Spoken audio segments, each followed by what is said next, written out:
Hello and welcome to the Superpower Daredie team. He's Rick. And he's Peter. And today we're having a look at Cocaine Bear.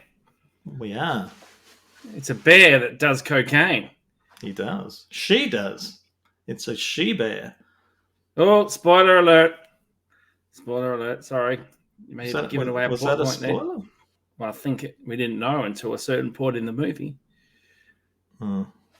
Which didn't make sense. No, it didn't.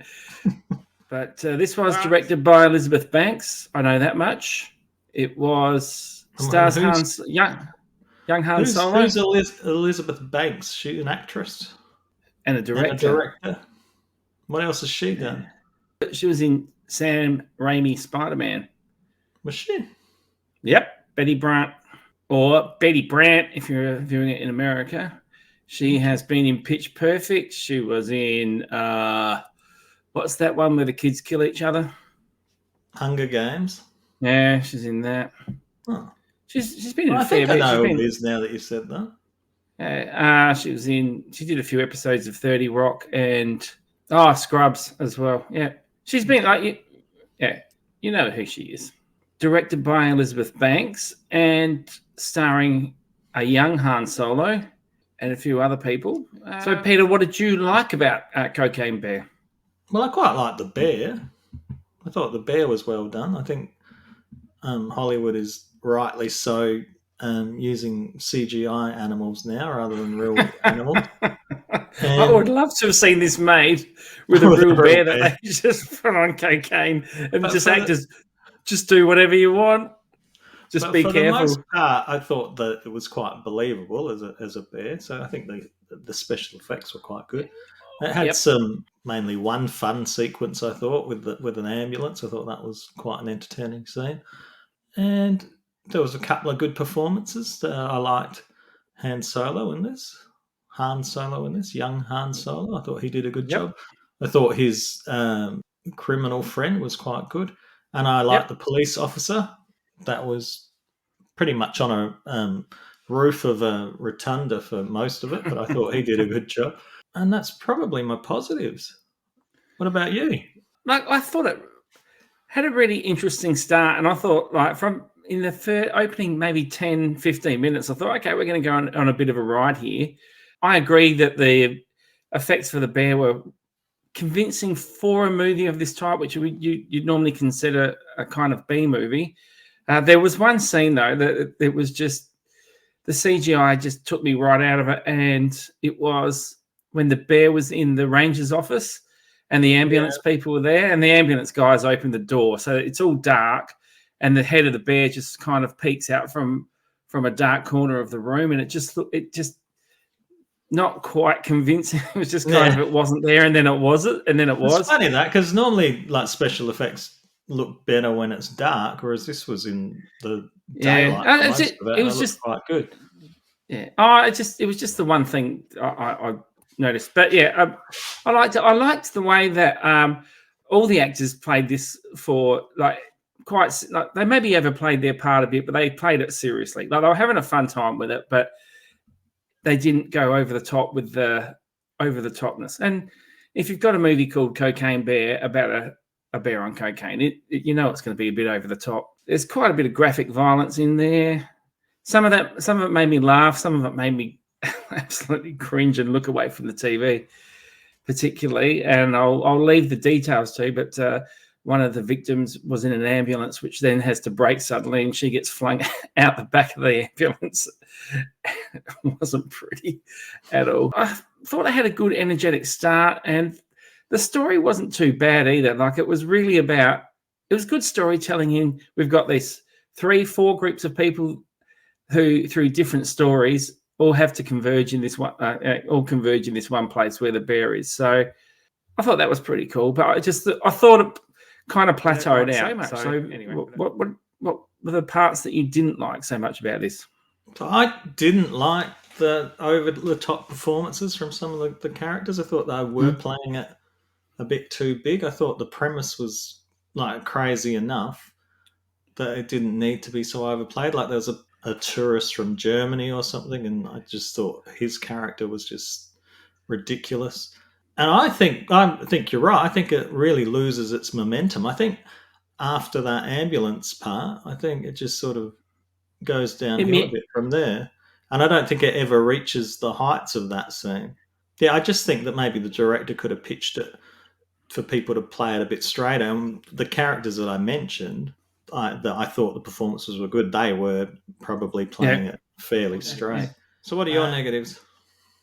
Well, I think that, like I said before, it sort of plateaued out. So, and I was thinking about it later on. Like, I think when someone makes a movie, they don't set out to make a bad movie. Like, when you go in there, you're going to make something to entertain. And so I always wonder about how do you know when you're filming it or when you're doing the editing on when you know you've done something that's really good, or maybe they did think this was quite good, but it just kind of hit a point and then it kind of stayed there and meandered and then it was the end. And I did find myself sort of start looking at my watch towards maybe 3/4 of the way through, maybe a bit earlier than that. When you've got a movie that's got I guess the Cocaine Bear is the equivalent of like a Jason or a Freddy or a Michael Myers sort of thing.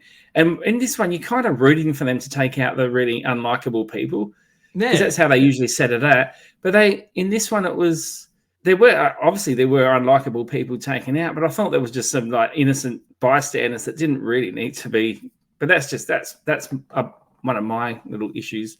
I'm happy with the bad people being killed.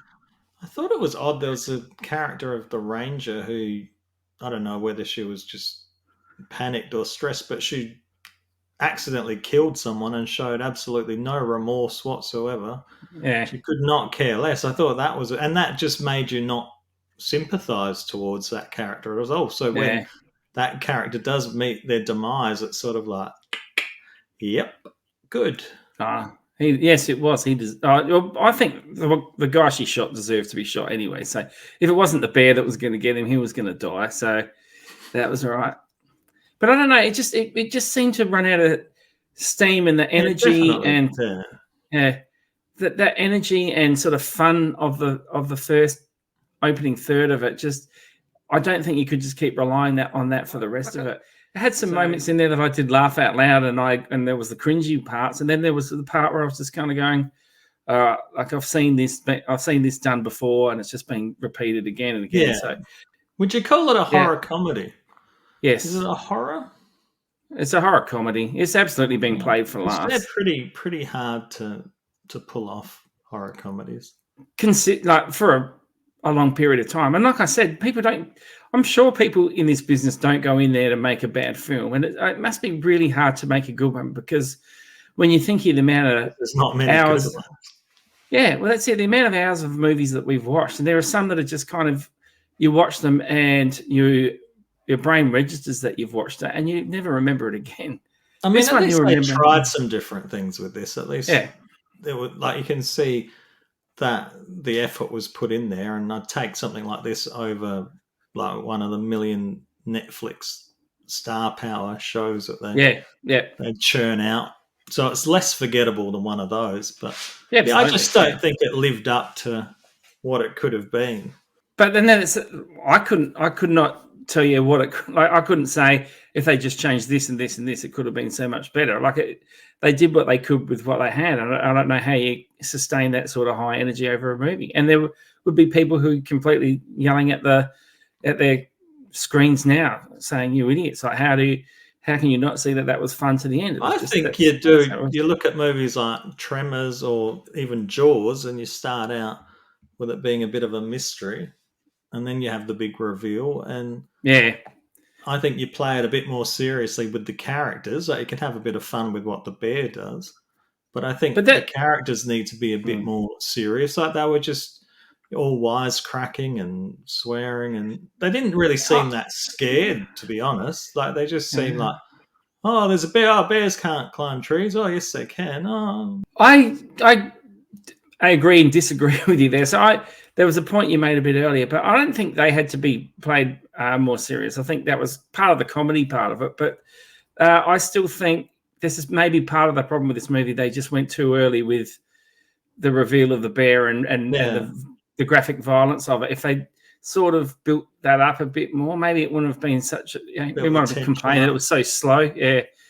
But, because we always knew it was a cocaine bear. You're not hiding that fact. It's not like what's the creature in the woods. So I guess that's harder to do. But I think you knew Jaws was a shark too. But yeah, I guess I think that was part of the burnout. That it was just the bear was on screen and the graphic violence was pretty much from the start of the movie. So that was probably a big part of the burnout. Should we also mention that Ray Liotta was in this? I'm not sure if it was his actual last film. I think it is his last film. Yeah, so it was dedicated to him, and like I know he wasn't like an A-list movie star or anything like that, but he had some reasonable acting chops, and I think for the part that he had in here, he was able to play the slimy drug lord pretty well. Yeah, he ruined his career because he got his pock marks. They were very distinctive on him, and he got them fixed up, plastic surgery or whatever, and then people wouldn't hire him. It's funny what people get hired for. And that lady, it's the same as the woman from Dirty Dancing. She got a nose job and she was basically unrecognisable. Jennifer Grey, wasn't it? Yeah, Jennifer Grey. So, Peter, would you recommend Cocaine Bear? I'd recommend partly. I think some people might enjoy it. It didn't live up to what I was expecting, but I think people would find some fun in it, like maybe if you watch it with a group of people, and maybe you'd be able to laugh at it and not take it so seriously and enjoy it. Yeah, I don't think I was taking it seriously, but I do agree. Like I would recommend it as well. So like in my rating system, I'd probably give it a 1 thumb out of 2. Because, like I said, it's not a terrible film. I just felt it kind of petered out well at its welcome. But if you watched it, I agree. If you watched it with a group of people, maybe had a few beers or lines of